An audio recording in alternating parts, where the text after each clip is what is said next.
Well, good morning. We are at the towards the end of the series of Joseph or of Genesis, looking at the life of Joseph, and Pastor Sam talked about the 5 steps of reconciliation last Sunday.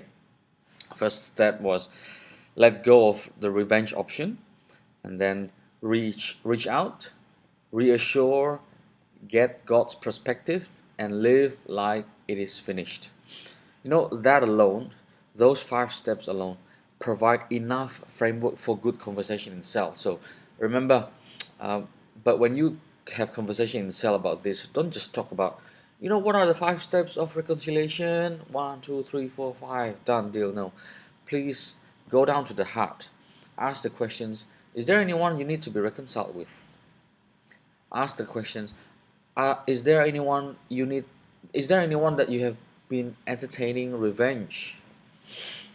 Anyone you need to reach out to?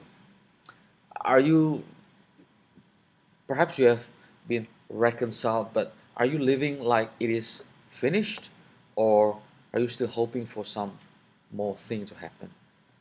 So things like that. So, and Pastor Sam also gave the short prayer in the PowerPoint slide. Once I get a copy of the prayer, I will post it in Facebook group as well for your perusal. So remember, as we as we study God's word together, don't forget to attack the heart, not just the knowledge. Yes, we do need our minds renewed.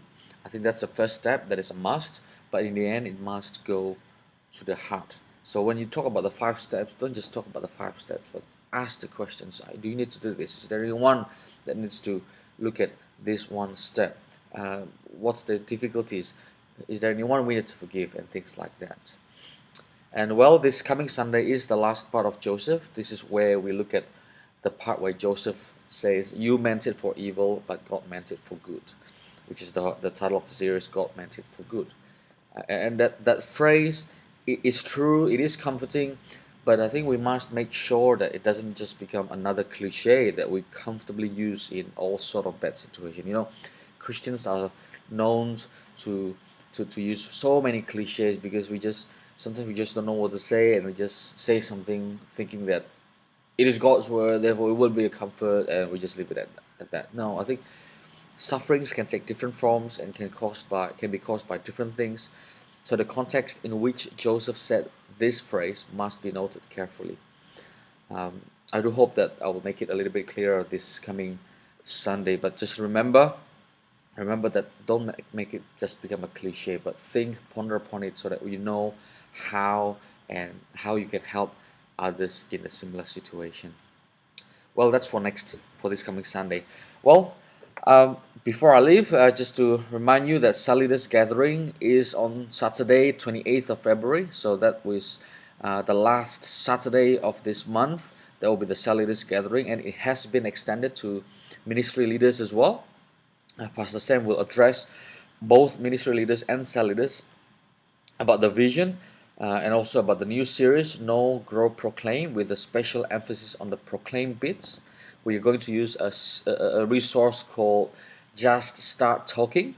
We are ordering them as we speak now. Um, it will be a good resource for cell members to use to give them enough courage and confidence to be able to just start talking with people and to talk about their faith. So that's Saturday, 28th of February. We will start with lunch, 12 p.m., and we will resume with the meeting from 1 p.m. onward. Please don't forget to RSVP. I will post the RSVP link in the Facebook group as well, and I believe you have received that in your email. Please, please make this a priority.